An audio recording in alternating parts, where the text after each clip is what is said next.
Yes, this is the first Schooner 21. This is a new model based on the Schooner 18C.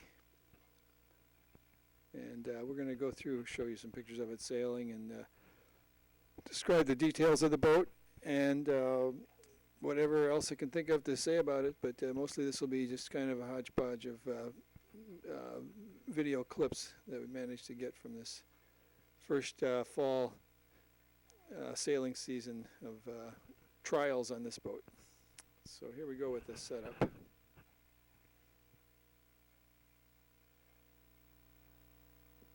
Yes, I'm going to do a real-time setup demonstration on setting the rig up on this on the Schooner 21. I've launched it at a ramp. I usually set it up right on the ramp, but this time I came around to this nice beach here just off of Burlington. So you see what's involved in setting it up and how long it takes.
As you can see, this is a very simple sail rig, but it has great performance characteristics. This is it's not a lot of sail area, so the boat's very stable.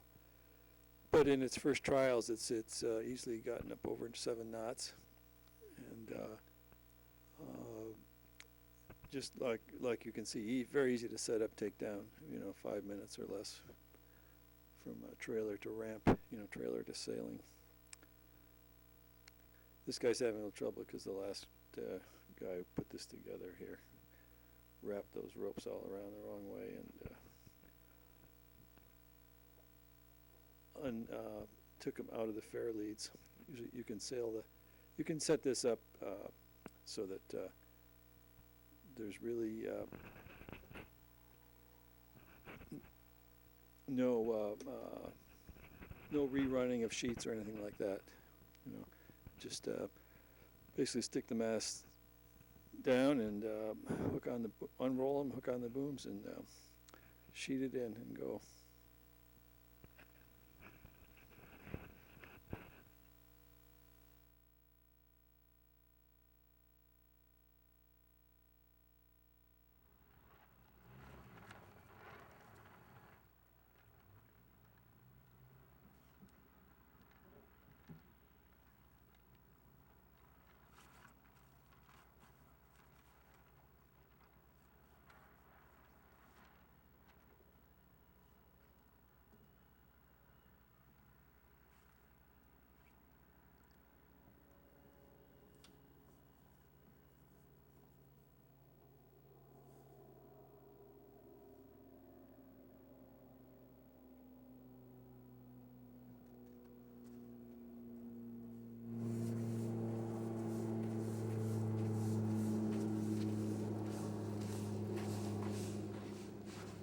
Well, that's it. It took me a couple extra minutes because the sheets weren't right. When it's put away, the sheets can all be left in their fair leads and basically running right to the cleats where they're going to go.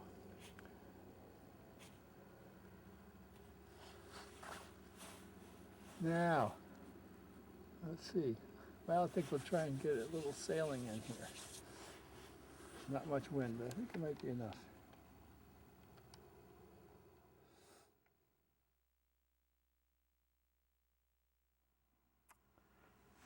Well, actually, while we're right here in this beautiful spot, I think maybe we'll take a little tour of the boat.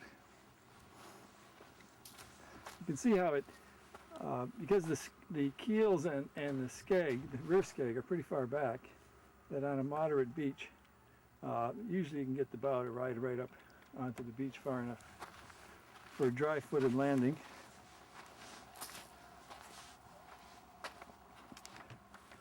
Now this one has been set up with running lights, a few extras. Has a little 2-burner cook stove set up.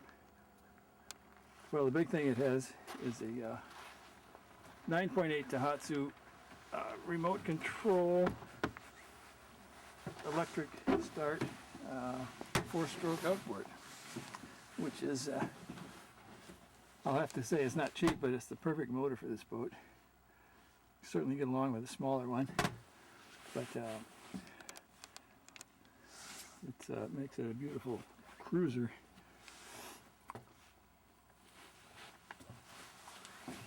So the helm is set up just like, this is the standard helm, wheel steering.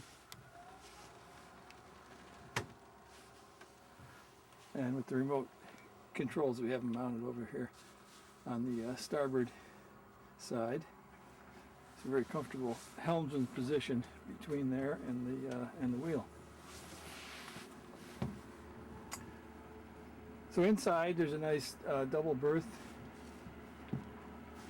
and this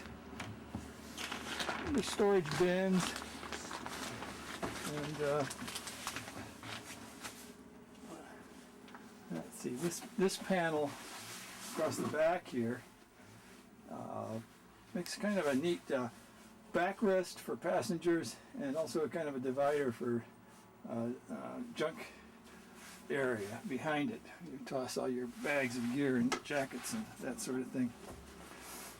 It pops right out, just like that, and can be stowed along the side of the boat inside. Not too much trouble. But for stretch out, for sleeping area, I think most of the time it's better to stay in this position.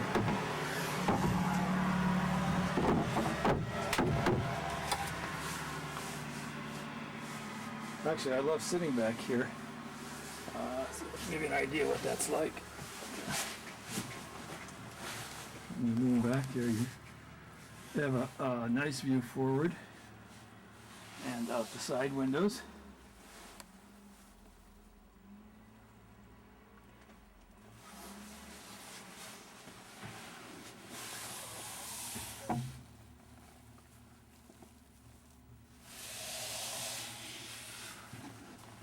And like I said, this one is all set up. It's a fire extinguisher. You have an interior light.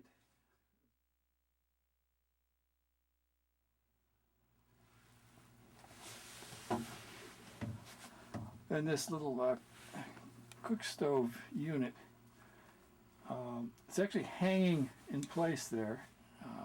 It lifts out. For you could cook in here if you keep the ventilation real good and not overpower the burners. Probably one burner would be plenty in here.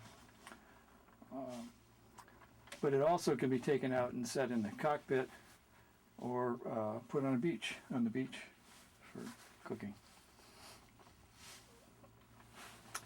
And there's room here forward under the bridge deck for a porta potty. We don't have a board right now.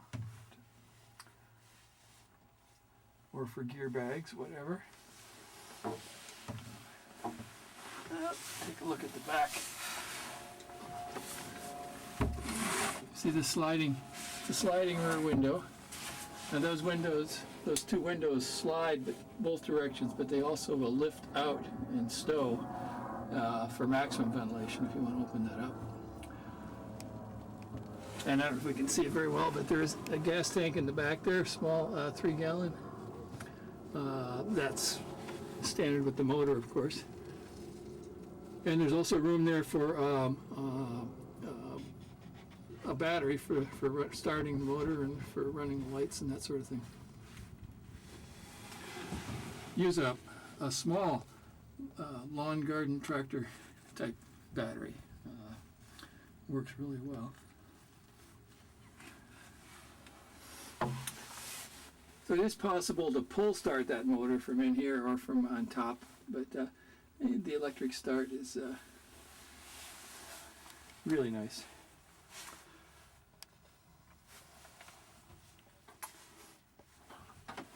And then, well, you probably noticed how wide the cabin top opens. Rather unusual. It's a real moonroof, sunroof. It's a double sliding hatch. That's how it can be so big. The opening, that is. There's 2 panels. You pull this one, and then it gets this far, covers about half of the opening, and then it starts to pull the bottom one.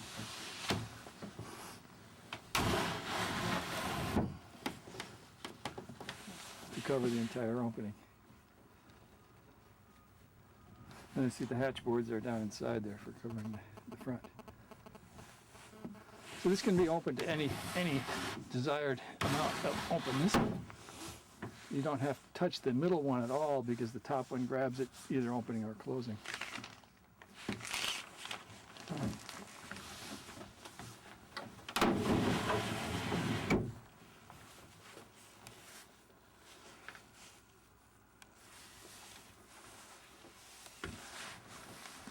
People really do like the front cockpit. Gives you a wonderful view while sailing or motoring, and the space between the insulation of the cabin between the motor and the cockpit is pretty great too in terms of keeping it quiet. With this motor and lightly loaded, it'll go about 10 knots. Cruise is really nice around 8.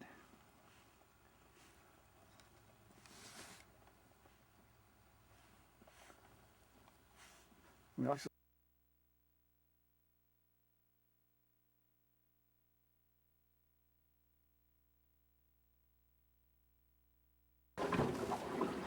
now the usual helming position is sitting here.